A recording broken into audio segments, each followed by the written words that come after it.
बोले मेरी मम्मी आपसे 16 के भोजन करने का नियम लेने आएगी आज। महाराज जी मेरी आपसे विनती है, बहुत अच्छी तरह विनती है, आप वो नियम मत देना।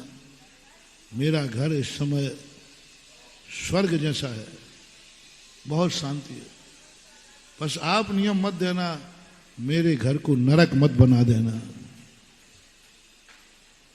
यथार्थ घटना है, मेरे घर को नरक मत बना देना। कि बेटा कैसे उल्टी बात कर रहा है, 16 का नियम दे। बोले महाराज जी ये शास्त्रों की बात है, मुझे मत सुनाओ, मैंने अपनी आंखों से नरक देखा है। मैंने क्या है, बात क्या है? बोले मेरे दोस्त की दादी 16 का खाती है, जब जाओ जब वो कुड़ कुड़ कुड़ कुड़ कुड़, ये नहीं छू लिया, ये छू लिया, ये छू लिया, वो दिन भर वहां यही चला मचा रहता है, कुछ नहीं, दिन भर कषाय करती है। वो देखो वो आ गया, वो छू लिया, वो छू छू, होता है कि नहीं? और सबसे ज्यादा बुंदेलखंडियों में छू छू, और इतना क्लेश करती है, दिन भर उसको क्लेश करते। देखो सामा माला फेर रही है, उसी समय कोई उसके चौके की तरफ,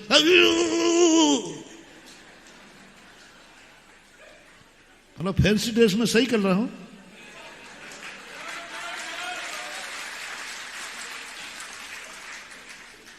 महाराज जी मेरे घर में बहुत शांति है, सब बढ़िया भोजन एक साथ करते हैं। त्यागी वृत्ति भी सुनते जाना, कसाय भाव इतना तीव्र। मैंने कहा भैया नियम तो दूंगा, लेकिन महाराज दोगे तो हम तुम्हें जिंदगी भर कोसेंगे कि एक महाराज ने मेरे घर को नरक बना दिया। मैंने कहा नरक नहीं बना तो? बोले हो ही नहीं सकता। मैंने कहा चल अब देख ले, तू भी देख ले मुझे, तेरा बहुत बड़ा उपकार के जो मुझे 6 उपसंपलब्धि बता दी। यानी हमें 16 के नियम की महिमा नहीं, पर वो माँ जी आई, मैंने 16 के नियम के संबंध में कुछ भी नहीं बोला। मैंने कहा ये बताओ, यदि तुम 16 का खाना नियम ले लोगे और बच्चा तुम्हें छू लेगा तो फिर तुम क्या करोगे? छू लेगा तो क्या करोगे? बोले मैं कैसे छू लेगा? मैं डंडा लेके बैठूंगी, मैं उसको बहुत डांटूंगी। मैंने कहा फिर तुम 16 का नियम मत लो, 16 के नियम खान रहने वाला डंडे खाता है, डंडे मारता नहीं है। आध घंटे मैंने समझाया, 6 उपसंपलब्धि, 16 के नियम देने के लिए समझाया नहीं जाता, ठीक आशीर्वाद, इतने में काम हो गया। उसको मैंने 6 उपसंपलब्धि समझाई कि यदि कोई बच्चा छू ले वे तो तुम्हें कुछ भी क्रोध नहीं करना, बोलना ही नहीं, तुरंत जाकर के दूसरा कपड़ा पहन लेना, दूसरी बार फिर छू ले वे तो तीसरा पहन लेना, अब नहीं होवे तो उपवास कर लेना। लेकिन ये भी मत बोलना तुम, क्योंकि अब हमारे पास तो चुनौती थी, ये भी मत बोलना तूने क्यों छू लिया, छू लिया उसकी मर्जी थी, तुम्हें क्रोध नहीं करना, तुम्हें क्रोध नहीं करना। चौके में चला जाए, वो सामान छू ले वे, कोई बात नहीं, दूसरा चौका लगा लेना, दूसरी बार बना लेना। अब बनाने का टाइम नहीं हो तो उपवास कर लेना, लेकिन उससे मत बोलना कि चौके में तू क्यों आया, तूने सब छू लिया। अब वो शाम को आके तुमसे पूछेगा माँ जी भोजन नहीं किया? कोई नहीं बेटा, बेटा वो 16 का नियम दिया था ना, कोई बात नहीं, वो कपड़ा छू गया था और मैं छुए कपड़े से खाती नहीं, वो नियम ले लिया, इसलिए कोई बात नहीं, कोई बात नहीं बेटा, छू गया।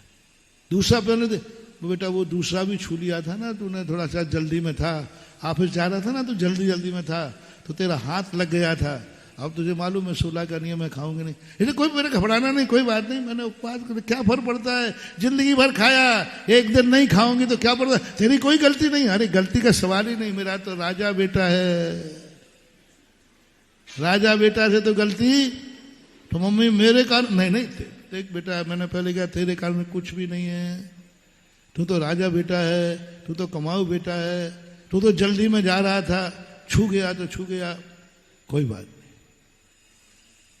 दूसरे दिन सुबह आकर के मैंने कहा बोल भाई क्या बात है, और ऋषभ पढ़ा दिया पूरा, क्रोध नहीं करना, उपवास कर लेना तो आपको 16 का नियम है, नहीं तो जैसा खा रही थी वैसा खाओ। 2-4 दिन के बाद बेटा आया, बोले महाराज जी आपने क्या जादू किया, मेरा घर महास्वर्ग बन गया। मैंने क्या हुआ, बोले क्या हुआ, बोले माँ में इतनी शांति, मैंने जिंदगी में माँ को कभी इतना शांत देखा नहीं, वो तो थोड़ा ही सा गड़बड़ हो तो झम के मारती थी, और बहुत पिटा हुई मम्मी से, और आजकल तो माँ बिल्कुल कुछ भी कर लो, मैंने उसको छू लिया कुछ नहीं बोली, उसके चौके में चला गया। जब 16 का नियम नहीं था तब भी बड़बड़ाती थी, अब तो मैंने कहा बेटा मालूम है किसका चमत्कार है, ये 16 के नियम का चमत्कार है। तो महाराज जी संसार की सभी माताओं को आप 16 का नियम जरूर दे देना।